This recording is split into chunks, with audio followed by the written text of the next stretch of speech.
করছি, তোমাদেরকে তো আমি বলবই, তার সাথে পুরো জায়গাটা আমি তোমাদেরকে ঘুরিয়ে দেখাবো। তোমরা শেষ পর্যন্ত আমার কাছে থাকো। এতক্ষণে তোমরা দেখতে পেয়ে গেছো আমি চলে এসেছি ইকো পার্ক। গেট নম্বর 2-তে আমি এসেছি। যারা দমদমের দিক থেকে আসবো তারা গেট নম্বর 2-তে নামবো, যে কোনো বাস আছে। আবার নিউটনের দিক থেকে আসলেও গেট 2-তেই নামতে হবে, তাহলে সুবিধা হবে। টিকিট কেটে চলে এলাম ভেতরে। ভেতরের প্রাকৃতিক শোভা এতটাই সুন্দর, এতটাই মনোরম। আর আমি একটু বিকালবেলা এসেছিলাম বলে পড়ন্ত সূর্যের আলোয় চারিদিকটা খুব সুন্দর লাগছিল। ভেতরে এখানটাতে জেটি ঘাট, ওখানে বোটিং করা যায়। বিরাট বড় একটা ঝিল, অনেকে বোটিং করছিল। আমি খানিকক্ষণ সেখানে দাঁড়ালাম। তারপরে আমি আস্তে আস্তে এদিক ওদিক ঘোরবার জন্য গেলাম। প্রথমেই গেলাম ওদের মিষ্টি হাবে। এমনিতে এখানে অনেক রকম খাবারের দোকান আছে। মিষ্টি হাবটা আমি তোমাদেরকে দেখাচ্ছি। আমি আগে ভালো করে সব জায়গাটা দেখে নিচ্ছিলাম যে কোন দিকটায় আগে গেলে ভালো লাগবে। গেট নম্বর 2-তে নামলে সুবিধা হচ্ছে এপাশটাতে পার্কের মতো জায়গা, আর গেট নম্বর 4-এর কাছে হচ্ছে যে 7টা সপ্তম আশ্চর্য যে করা আছে সেইগুলোর ভাস্কর্যটা করা রয়েছে গেট নম্বর 4-এর কাছে। সেখানে পিরামিডের ভাস্কর্য আছে, দেখো তোমরা। এখানে ঢুকতে 30 টাকা লাগে এই এই জায়গাটাতে দেখার জন্য। আর ইকো পার্কে ঢুকতে গেলে মাথা পিছু 30 টাকা করে লাগে। আমি ঘুরে ঘুরে সবটাই দেখছিলাম, বেশ ভিড় ছিল, তাও ভালো লাগছিল ঘুরতে। সপ্তাহের শেষে পরিবারের সকলকে নিয়ে, বন্ধুদের নিয়ে, কাছের কাউকে নিয়ে এরকম একটা জায়গায় ঘুরতে আসলে ভালো, মন্দ লাগে না, ভালোই লাগে। ফোয়ারাগুলো খুব সুন্দর ছিল। এই হচ্ছে বিভিন্ন রকম মুখোশ দিয়ে তৈরি একটা গার্ডেন, মাস্ক গার্ডেন, যেখানে সারা পৃথিবীর বিখ্যাত সমস্ত লোকনৃত্যের মুখোশ এখানে আছে। খুবই ভালো লাগছিল আমার দেখতে। আমি হেঁটে হেঁটেই ঘুরছিলাম, কিন্তু বন্ধুরা যারা একটু বয়স্ক আছে তাদের জন্য বা ছোট বাচ্চাদের জন্য রোড রেলের ব্যবস্থা আছে। পার হেড 100 টাকা করে টিকিট। ওরা পুরো ইকো পার্কটাকে ঘুরিয়ে দেখায়। এছাড়াও ডুয়ো সাইকেল আছে, 150 টাকা করে পার হেড। এই 150 টাকা দিয়ে ডুয়ো সাইকেলে করে ঘুরে আসতে পারবে। অবশ্যই সাইকেল চালাতে জানতে হবে। যে মিষ্টি হাবের মধ্যে আমি ঘুরে নিলাম। পিছনে দেখা যাচ্ছে গ্ল্যাডিয়েটর, ফোয়ারা। এই সপ্তম আশ্চর্যের এই জায়গাটা প্রতি মঙ্গলবার থেকে রবিবার পর্যন্ত খোলা থাকে, সোমবার বন্ধ থাকে। এটা হচ্ছে অনলাইন গেম খেলার জায়গা। এটা একটা ভাস্কর্য, যেটা 4 নম্বর গেটের থেকে বেরিয়ে যাওয়ার আগে রাখা রয়েছে।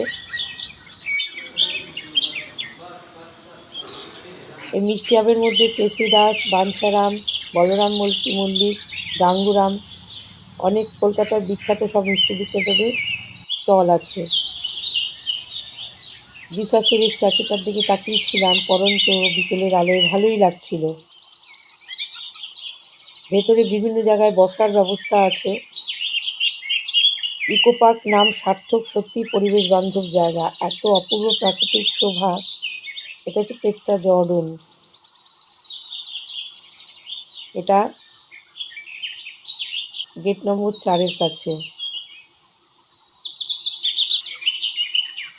পরিবারের সকলকে নিয়ে এখানে এসে ঘুরতে এলে মন্দ লাগে না, তবে হাতে কিছুটা সময় নিয়ে আসতে হবে, কারণ পুরো জায়গাটা ঘুরতে প্রায় 2 ঘন্টা মতো সময় লাগে পায়ে হেঁটে।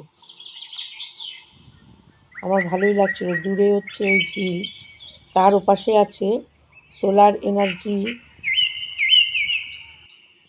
সেন্টার, যেখানে সৌরশক্তিকে সঞ্চয় করে এর ভেতরে যত আলো জ্বলে সব কিন্তু সোলার এনার্জিতে জ্বলে।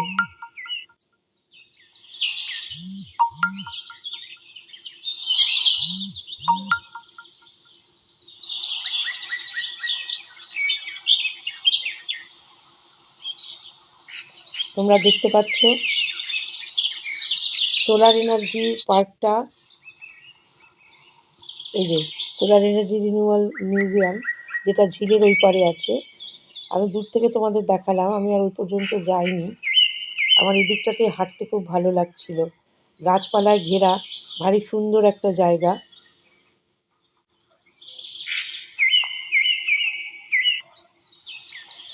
দূরে একটা কটেজ মতন দেখা যাচ্ছে, যেখানে অনেকে বসে ছবি তোলে বা সেলফি তোলে, ছবি আঁকে বসে। আমি অনেককে দেখছিলাম বসে ছবি আঁকছিল। এখানে ভুরিভোজেরও ভালো ব্যবস্থা আছে, বিভিন্ন স্টল আছে, মিষ্টি হাত ছাড়াও, যেখানে ঘুরতে ঘুরতে খিদে পেলে অনেক কিছুই খাবারের সম্ভার রয়েছে।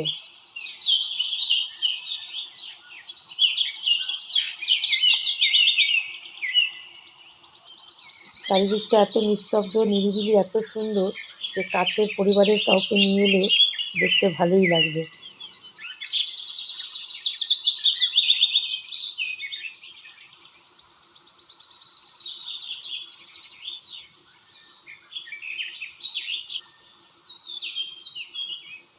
আমি হেঁটে হেঁটে এগোচ্ছিলাম।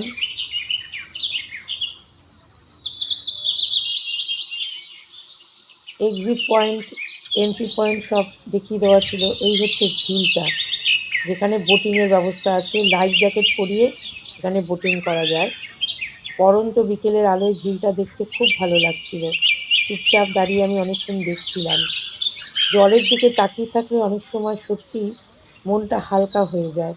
দৈনন্দিন জীবনে মানুষের কত দুঃখ থাকে, কত কষ্ট থাকে। ওই দূরে দেখা যাচ্ছে solar energy renewal museum, jetty ঘাট করা রয়েছে। অনেকেই বসেছিল চুপচাপ। আমিও খানিকক্ষণ জলের দিকে তাকিয়ে থাকলাম। স্নিগ্ধ শান্ত জলের দিকে তাকিয়ে থাকলে সত্যিই মনটা হালকা হয়ে যায়। মনের অনেক দুঃখ, অনেক দুশ্চিন্তা দূর হয়ে যায়। এই হচ্ছে আর্টিস্ট কটেজ। এখানে বসে কেউ চাইলে ছবি আঁকতে পারে। দেখতে এত সুন্দর, যেন ছোট্ট এক টুকরো গ্রাম বাংলার চিহ্ন এখানে দেখা যাচ্ছে।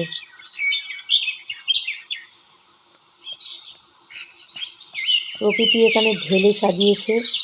এবং তারপরেও সত্যি কথা বলতে কি, আমি তারপরে আস্তে আস্তে এগিয়ে এলাম, কারণ আমি একটা ভালো লাগা নিয়ে বাড়ির দিকে যাব বলে বাস স্টপে এসে দাঁড়ালাম।